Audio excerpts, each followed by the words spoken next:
কতটুকু অশ্রু গড়ালে হৃদয় জলে সিক্ত,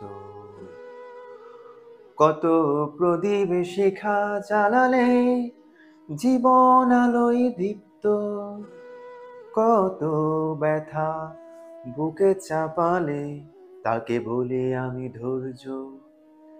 নির্মমতা কত দূর হলে জাতি হবে নির্লজ্জ। আমি চিৎকার করে কাঁদিতে চাহিয়া করিতে পারিনি চিৎকার। বুকের ব্যথা বুকে চাপায়ে নিজেকে দিয়েছি ধিক্কার। আমি চিৎকার করে কাঁদিতে চাহিয়া করিতে পারিনি চিৎকার। বুকের ব্যথা বুকে চাপায়ে নিজেকে দিয়েছি ধিক্কার।